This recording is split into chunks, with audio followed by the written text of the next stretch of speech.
you know, because I definitely want to get to know her a little better and the energies and what she's bringing through. There's something deep. She started off the day here. So talk about what Jeremiah is going to do today. And where'd you, is that's not your real name, Jeremiah, or is it? What, Jeremy. Jeremy, Jeremy. It's Jeremy. And Oh, that is, yeah. yeah, just like the boy's name, only a girl. And is that something you took on at some point, or was that your? No, it actually is a family name. Mhm. It's, and I'm trying to remember this correctly, it's the French derivative for the prophet Jeremiah. And in my father's family lineage, there has always been a Jeremy. So I Mhm. happen to be the first daughter born to my father. And so I got the name. And I have to apologize to everybody. It's night here, it's dark. And I tried to light up the room the best way that I could. And it's just not happening right now. So you guys are going to see me That's okay. partially in the dark. Where are you about? What part of the country are you in? I am in Kentucky. Oh, okay. So kind of in the central part of Mhm. Kentucky. I was raised in Salt Lake City, Utah, and in Arizona on the mesas with the Hopi people. Oh, nice. So Is that your spiritual background, the Hopi, or did you have other influences in your evolution? oh my goodness. Well, I think first of all, Well, we could do a separate interview, but if you, no, no, no, okay, no. Oh, okay, bless your heart. You're so okay, sweet. okay. First of all, I have been here on this earth as the being that I am now, and I have always used my birth name. I've been here for 70 years. I am 77 now. Mhm. And so, you know, I have been doing a very specific work, and it's kind of twofold. One, and I hope that everybody will understand this. 70 years ago, very, very little was known about walk ins. Very little. The whole concept was ha ha alien. But in about 1959, that's when I actually was really able to discover, honestly, in fact, who I am. I'm going to put this on gallery view. There we go. I can see Sheila a little bit better. So I I think that I kind of learned by growing and evolving and living life. And then I began in 1990, more and more and more walk-ins were showing up. And I know that they have been here for a long, long time. So I really took it on as part of my mission, a big part of my mission, to just be available. And what does that mean? I just was a beacon, honey. I just let my light shine and they found me.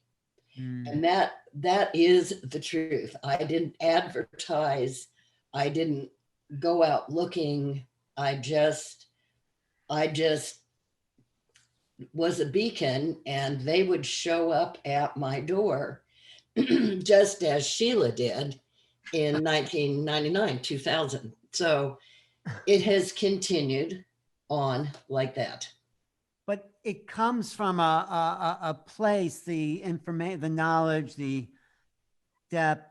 Where does that, is that just the soul that comes, that came through, that is sharing that?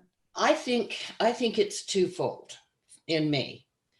I think that I was very lucky to have the biological heritage of the Hopi people. Mhm. And they carry within their knowledge stream. And you know, I do think that we all have a biological DNA, and when we step in, we share that knowledge. We bring our ours, but we also share that. So the Hopi people have an absolutely amazing understanding of the star beings, Yeah. because the Kachinas are the star beings. So I had this hidden knowledge, I think, that I knew. There weren't any books written. There wasn't anybody out there to tell me. But being a part of this culture, and they recognized me as a child. Right.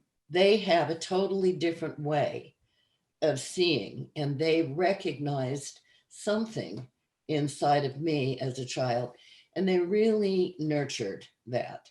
So I was very, very lucky. And I do believe it's twofold. It's the aspect soul that I came in with, and this biological memory. Great. Well, I think you have a presentation here, right? I won't take any more of your time. So, Oh, Sheila, I'm fine. You can ask me anything you'd like. no, you have something prepared. So go, Sheila, you want to say anything about? Well, you know, just for those that have joined this afternoon, this is my teacher, Jeremie. And I guess I've been apprenticing her for years and years. And she really saved my life. She helped me to integrate as a walk-in, to understand the insanity that I was going through. Kept me breathing, you know.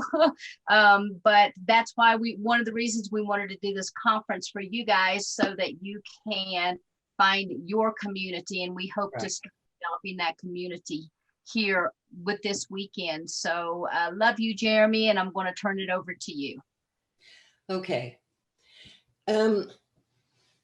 Since I'm the last speaker today, and I feel really honored to hold that place, there is something that has meant such a great deal to me over the course of my life and my work. And I'm going to read it to you to begin with, and then I'm going to talk to you about it more than a little bit. And then I'm going to read it again. And if there are any questions, please ask me. I don't know who wrote this. I don't know where it came from. It's something that kind of fell maybe into my lap about 30 years ago. But I believe that it speaks to all of us and to what we are here to do. So for your first time listening to this and listening to me, because I am told that my voice carries a particular resonance, it is part of what I came in to do. So I'm going to ask you to close your eyes, please, and just listen to me. Listen to the words that I have to say. And remember yourself. Remember why you are here. This is why you are here. And it's up to us to re-enchant the planet Earth. We are the elves and giants. We are the shining ones. Daughters of the moon and sons of the sun. We are the shapeshifters. We are the mysterious light, shrouded in the mists at the dawn of our time. And it's up to us to re-enchant this living planet Earth. Up to us to midwife at our own rebirth. Up to us to send our dead along their ancient pathways to the future. Up to us to enchant this living planet, Earth. And it's up to us to break the spell that steals the colors from the world and leaves it lifeless. It was our spell. It was our spell. And we can break it. And it's up to us to break the spell that steals the music from the wind and the rain and leaves it senseless. It was our spell. It was our spell. And we can break it. We will dance the magic dance, and as our bodies will remember, we will sing the magic songs. And together we'll remember how to live together, how to love each other, how to ride the dragons, and how to call the unicorns home. Take a breath, all of you, and open your eyes if you haven't already. It is up to us. We are the ones. You are the ones. Every one of you are here for an extraordinary and a very special purpose. All of us have something uniquely different to share. We are the elves and the giants. We are the daughters of the moon, and we are the sons of the sun. And we made a commitment somewhere in this great spiritual tangle, this macrame in time. We made a commitment to do this. We came in, all of us, at different times for different reasons. And it's interesting to me that more and more are coming. More and more are ready, because it is up to us to re-enchant this beautiful planet Earth. We hear a lot about the cosmos, and we hear a lot about the densities. We hear an awfully lot about so many different things.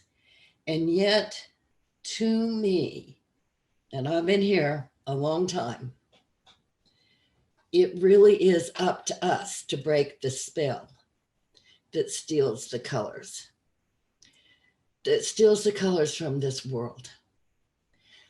I truly do believe that we are on a precipice.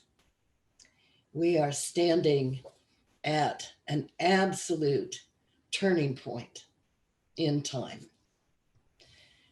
No matter where you are from, no matter what your lineage is, no matter what star system or galaxy, every single one of you are so special. And it is up to us to break the spell. It is up to us. And we will dance the magic dance. And as our bodies will remember, because they will, I'm sure that in the many transitions that all of us have made, our poor little fragile body has had to have a time to remember. But you are connected both to Earth and to Star. Please don't forget that. I think that would be the message that I would leave for you.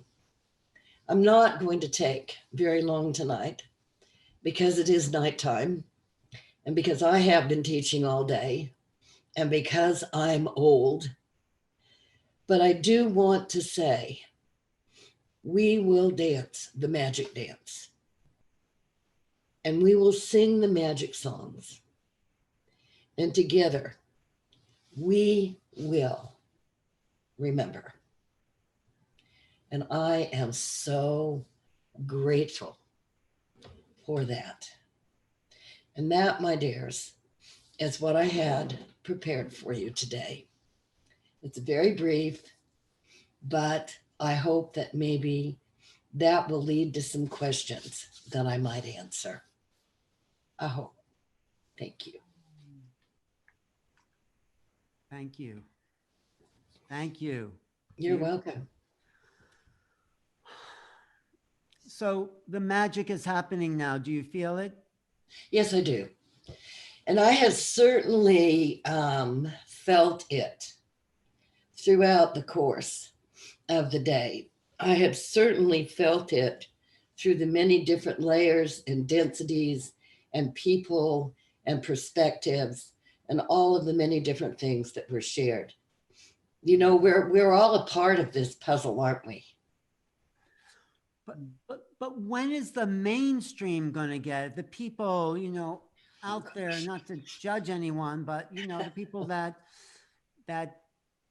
are still in that density, or will they not get, or will they awaken one day and say, oh my God, what was I missing? I mean, what do you think? Well, that's a good question. And so here I go out on a limb. Sheila made my husband, I'm a widow now, but she made my husband a promise before he died, and that was that she would publish his book. And in his book, there are these answers. And one of the things that he said was that there would come a time when many star beings, many other beings would come to Earth and fill the empty places, the vacant places. And what he meant by that, dear one, is that there are an awfully lot of just space holders here. And that when that happened, there would be a lot of space holders who would leave. And his, you know, energy replaces energy. Something comes, something has to go. So as things come, those things that go just have to be re-educated so that they can come in again. I don't think that anybody can say exactly when it's going to happen, but I definitely think that we're in the place of the transition now. And I feel more and more and more, there are more people listening, and there are more people like us than you guys think there are. They're just afraid to speak up. They're just afraid. And so the more that we can speak up, and you know what? Who cares what they think? Really? Who cares? That's why we're here today. That's why we're here. Speak up. Are you in touch with star beings as well? Is your consciousness directly connected to star beings, and have you integrated some of that? Absolutely. Absolutely. Mostly what I would say that I do is I'm very, very connected through the Hopi mythology of star beings, which are the Kachinas. And in their world and in my world, I believe that the Kachinas are already here. They're already back. They're here in the form of so many of you, and they're also here in a way that many, many people are not aware of them. They can't see them. They might see a little wave, you know, sort of a distortion in the field, but they're such a higher energy. But I do believe that they are really guiding a lot of things, dear. And one of the places that we can look, and I know that I I've probably been teaching on this for about 14 years, is that in the media, in music, in art forms, and oh my goodness, especially in broadcasting and television, the influence of the store beings is absolutely enormous. How do you Enormous. see that? Where does it show up for you? For me, as crazy as it seems, okay, Okay. as crazy as it seems, Netflix. Oh, I love Netflix. I love Netflix. I mean, in things like The Mandalorian, I know I'm not supposed to be saying names and It's okay. You can say advertising, names. I mean, but no one's checking. well, oh, are they? I'm so glad. No. But I think there's so many things. And one of the very first things that I saw that to me was such a clear indication that the star beings were here was Andromeda.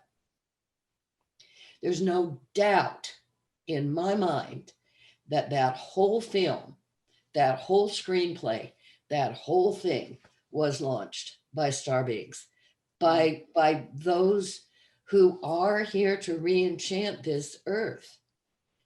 We have an opportunity now, but it started probably 15, 20 years ago. And I think it really especially started with Sheila. And she really was crazy. I'll tell you when she first came to my door. What do you mean? What do you mean? Because She was crazy. She was crazy. she was Yeah. Thank She she just, didn't know what was thanks, happening to Jeremy. her. Is that it? She just didn't have an idea of what was. She had absolutely no idea what was happening to her, dear.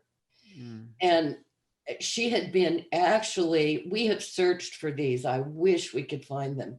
She had actually channeled spiral binders, like you have in high school. Do you remember that, Sheila? She had actually channeled these writings that were very definitely from other beings, and she could not understand what she was saying at all, because it was like she was out of herself, talking to herself, telling herself to get ready. And so that was a part of it. And she, like, oh, so many of you, so many of you, when this experience happens, in some ways your whole world kind of blows up. You're married and you look at this person you've been with and it's like, I hate you. I mean, I don't mean it that literally. I got a little sense of humor here that you're all going to have to get used to. No, I love a sense of humor. But you just you just and you don't understand why, and you don't understand what to do with that.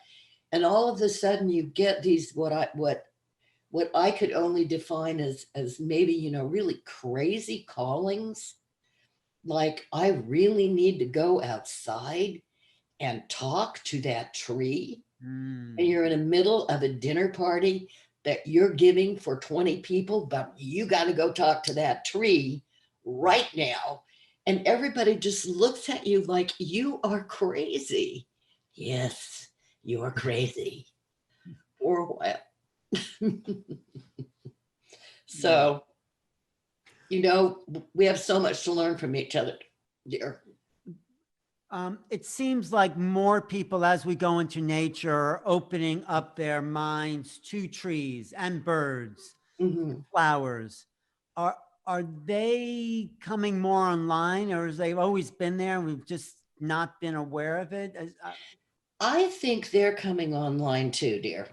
Right. I really do. Um, it so everything is just really vibration. Everything is really frequency, and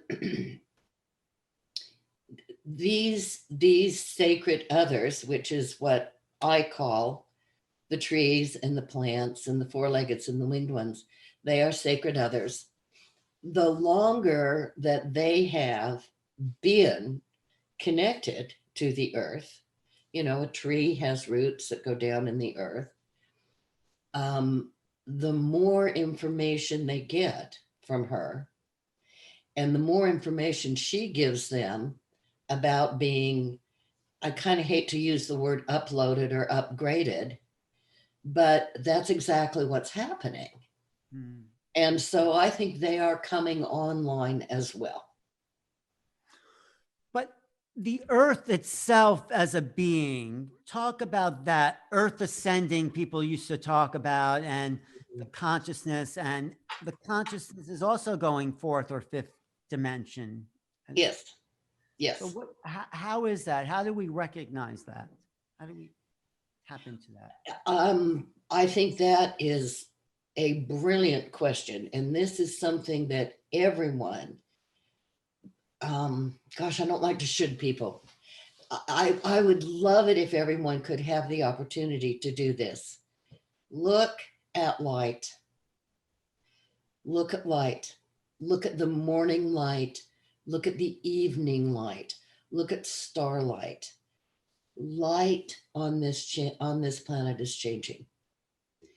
There's a different density to it. There's a different kind of luminosity to it.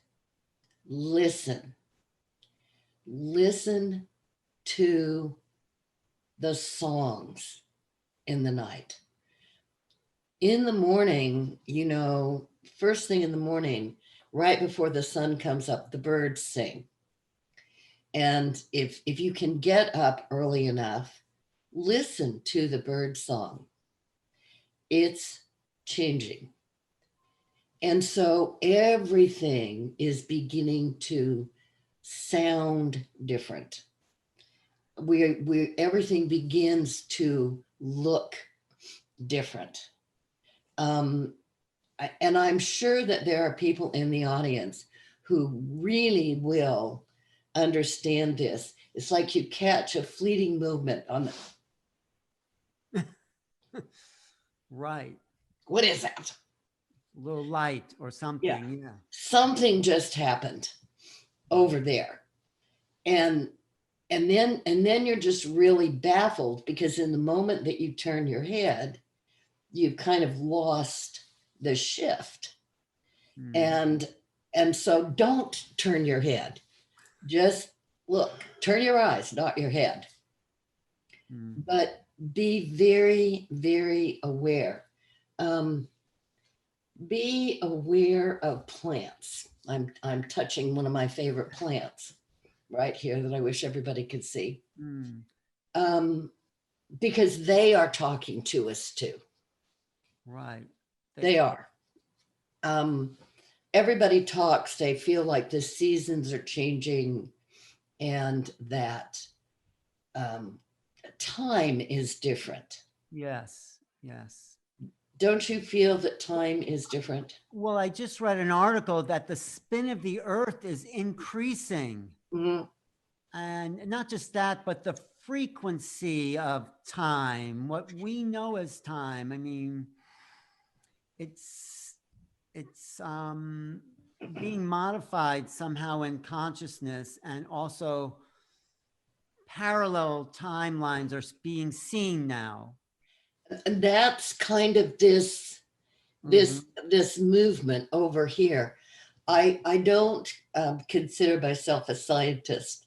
I'm really not. So I certainly could not explain this academically, but my understanding or my feeling really is that time is just kind of layered, and that all of the layers of time are operating at the same time.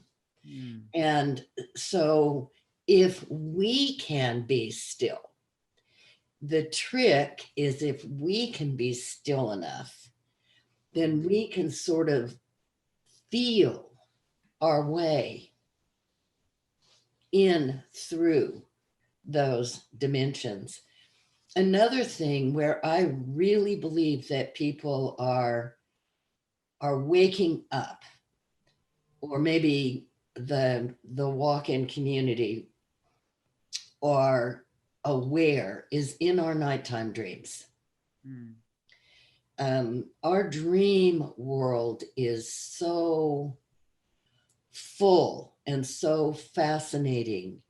And we are all getting a tremendous, tremendous amount of energy from our dreams. Yeah. So be still, everybody.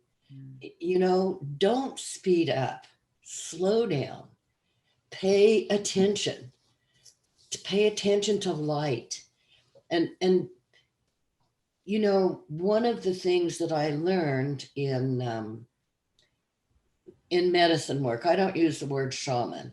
I think it's kind of an abused word, and I won't go into that. But what I learned in medicine work is it is as important to pay attention to what should not be there Yes.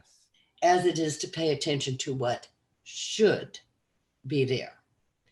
And we are often taught to pay attention to what should be there. So we forget to look when something's different than the way that it usually is. So those are ways that I think that we're being taught now. Yeah, I think dreams are key at this point. I just Absolutely. interviewed a guy named Sergio Magana who talks about the time of the sixth sun. This is part of the Toltec prophecies. Yes.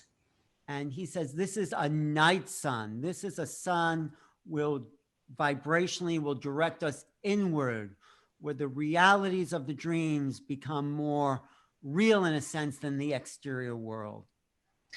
And, yeah. I think in some of our nighttime dreams, and I do know in mine, that in the dream, I will ask myself, am I dreaming? Or am I really dreaming? Right. Or is this the dream, right? Is this the dream? I really don't know.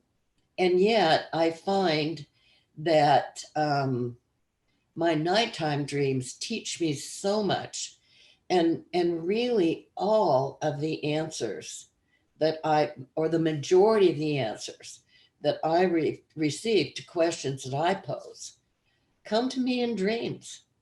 It's really interesting. So yeah, I think the nighttime dream is important.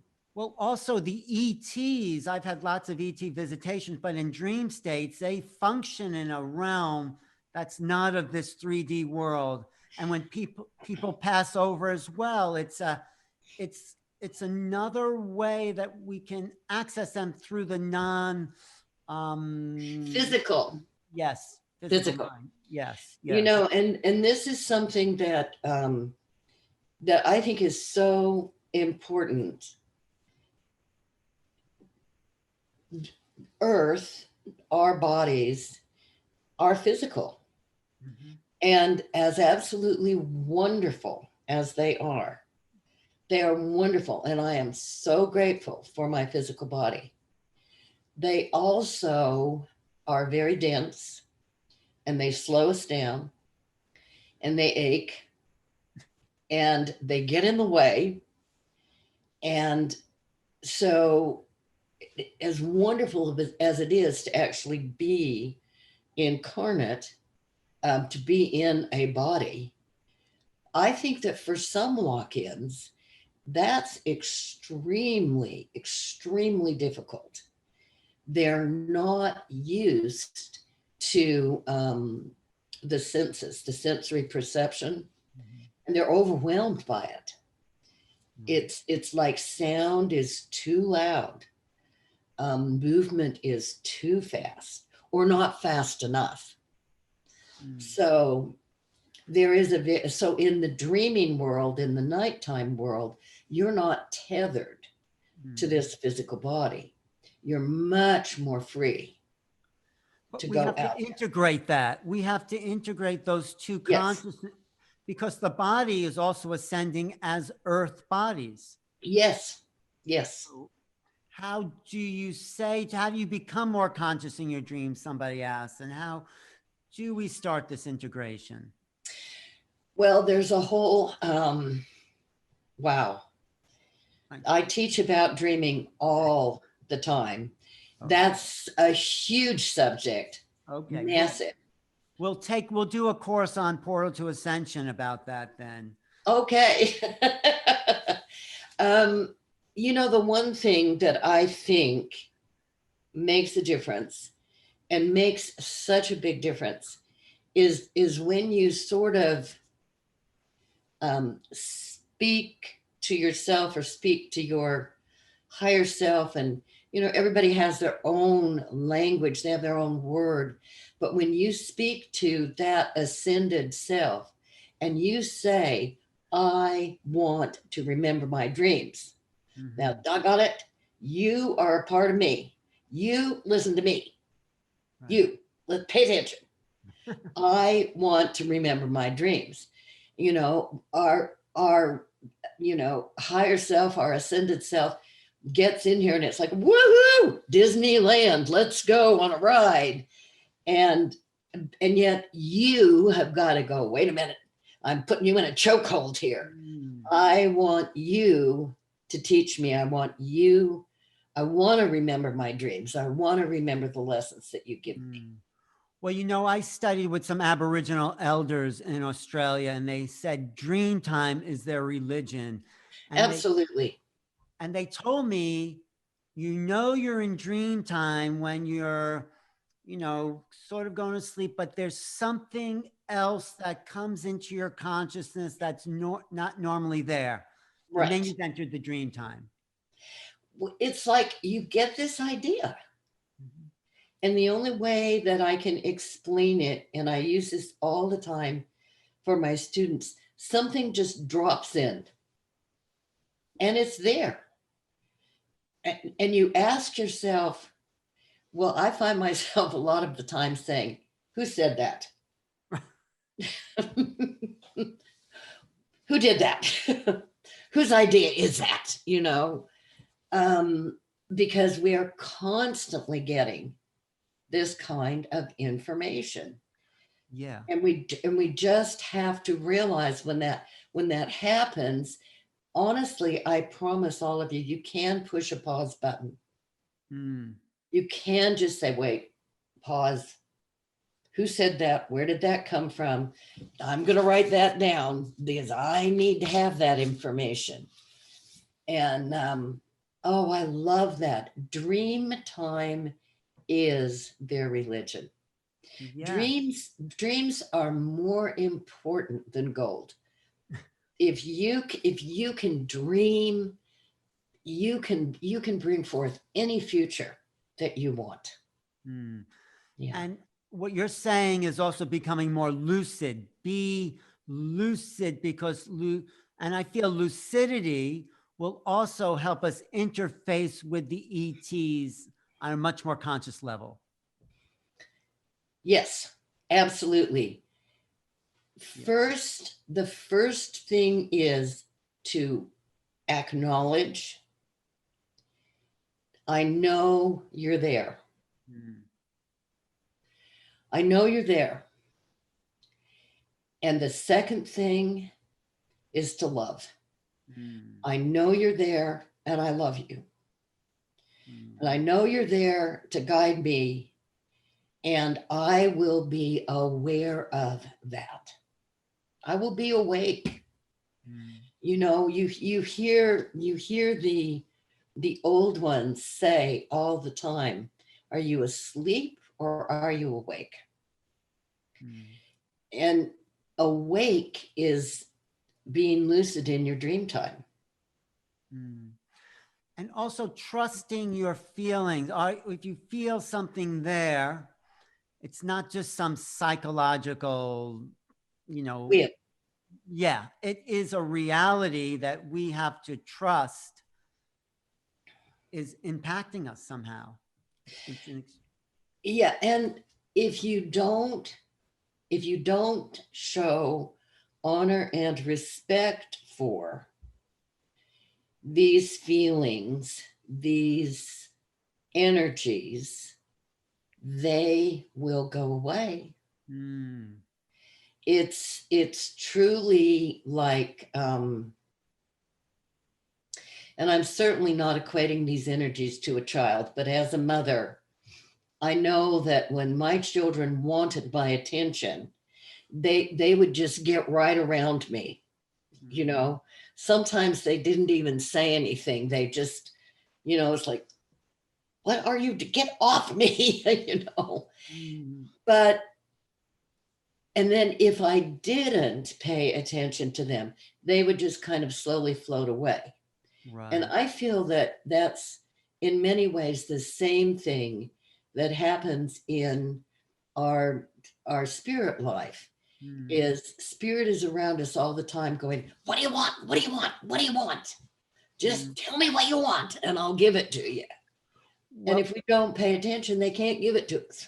well, I was a good friend of mine, old girlfriend, just had passed over, and I was there with her, not at the very end, but then I went back to right where she was, and I could feel that presence. She was all around me. It was not a physical touch, but there was some level of embrace. And right after she had died, she was right there. It slowly started to dissipate, but I just sat by that bed and tried to take as much of her in as I could. And There's a wonderful, wonderful word, and I use it all the time. The feeling is visceral. that's wrong. Yes. It just kind of moves through. It's not solid, you know, you just, Yes. you move through it, and it's, you cannot deny that something is there. Exactly. And it's when people are just moving too quickly and they are not paying attention, they are not awake, that they really they miss this movement. It's a very slight movement of things. You know, also what I get about you, Jeremiah, is just sitting with you without even talking. There's a lot of communication in that subtle way, even more so probably. Ask Sheila. Is that true, Sheila? Wait, unmute yourself. Yes, it is. Yes, it is. In what way? Because I get that sense of just sitting together. When I was still in Kentucky and I had the opportunity to physically study with Jeremie, if I was having a horrible day and I walked into the office after she was like, honey, sit down, close your eyes and breathe. You know, after I started breathing, then there's this calmness that started to flow through me. Yes. Yeah. And one of the things I think that I really love the most is some of her storytellings that come from the Hopi people. And Jeremie, would you kind of bless us with a little story? Yeah. Oh my goodness. Okay. This is one of my little teaching stories. And I use this all the time. And I use it now. So, because I think it's very applicable to the time that we are in now. So,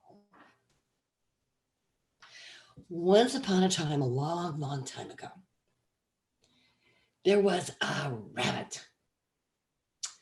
And he was a beautiful rabbit. He had long, silky ears, really nice, fluffy fur. And he was not happy. He wanted to be a squirrel.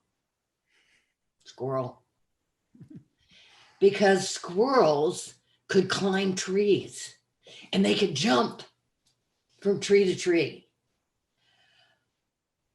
And Bunny Rabbit knew that somewhere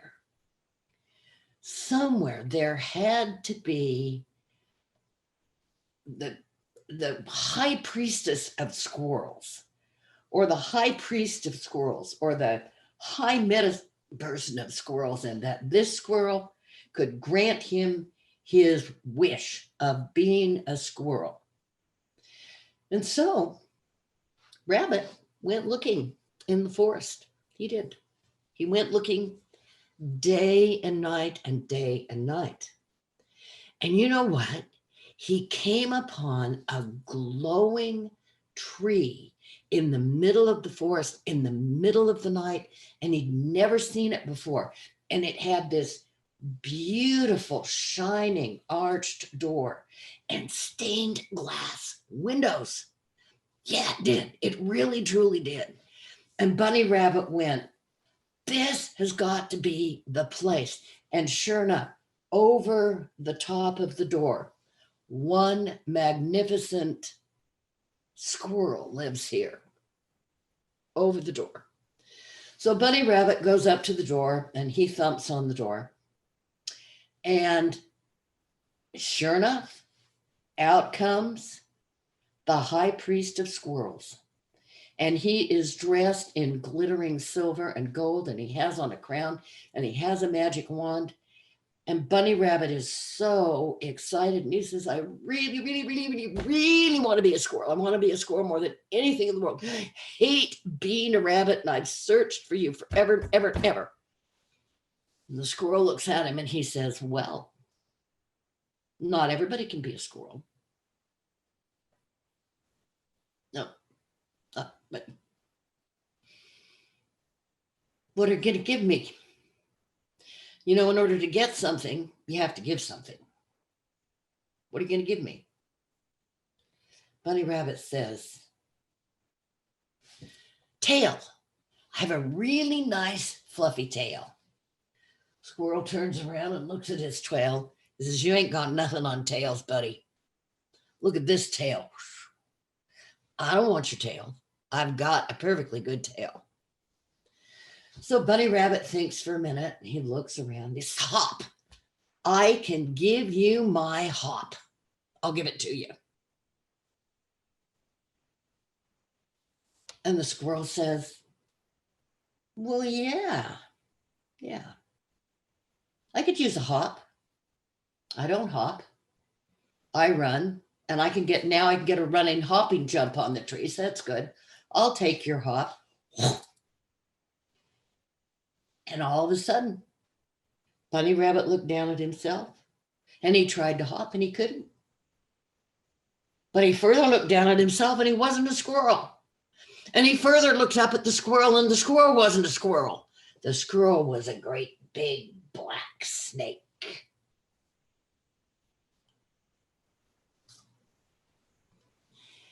And the snake got the Bunny Rabbit and said, you know, I really get a lot of them that way. They want to believe something so much that they believe it's true, even when it's not. That was a yummy bunny. Oh. So many of the teachings, Wow. many of the teachings that I give are based on the stories, honey. I'm a storyteller. And that's what I think is the medicine that I have brought. A lot of the stories I just make up. I can't remember. But, you know, really, when you think about it, how often we are fooled by our own imagination. But what's the difference between imagination and also the thing you read in the beginning, which I hope you read again, where you talk about what's well, I love imagination. I think imagination is absolutely wonderful. Mm-hmm. But one of the other things that I teach my students, and that is as follows. It is not enough to see. You must see what is true. And don't be what you're not, right? Don't pretend. Oh, yes. It's called original medicine, honey. Do not try to be anything that you are not. You know, if we really had time for another story, but the others I have are a little bit too long. But I love to do this. And you're a great storyteller. You are just, you actually, there's a whole other level of coming alive in you in those stories. I could sit here all night and listen to stories, but I mean, I think there is a schedule that doesn't matter anyway, right? Whose idea was anyway? I would really like to read what I started with Yes. again. And then Sheila, are we going to take just a little break and then come back together? Because I'll need to take a break for just a minute. No, Sure. we're going to take a break after you finish, and we'll all come back. Okay. Well, let's have everybody close their eyes again, please. All right.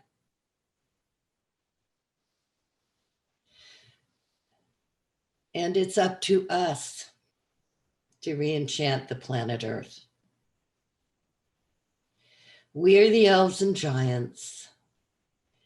We are the shining ones,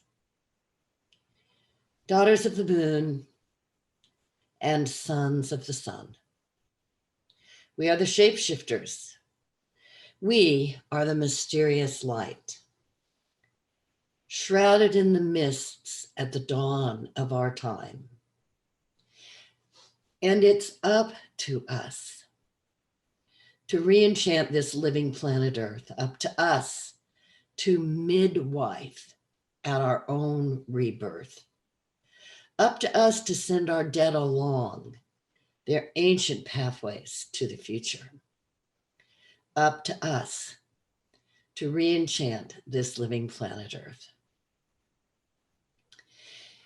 And it's up to us to speak the spell that steals the colors, to break the spell that steals the colors from the world and leaves it lifeless. It was our spell, and we can break it. And it's up to us to break the spell that steals the music from the wind and the rain and leaves it senseless. It was our spell, and we can break it. We will dance the magic dance, and as our bodies will remember, we will sing the magic songs, and together we'll remember how to live together and how to love each other, how to ride the dragons, and how to call the unicorns home. Lola Mai, Asquali. Thank you so much, Sheila, honey, for the opportunity to be here. I love you all. Thank you for coming. And I posted your website, so if people want to get hold of you, they can do so. Jeremie has teachings on there, and you can, download and visit her there.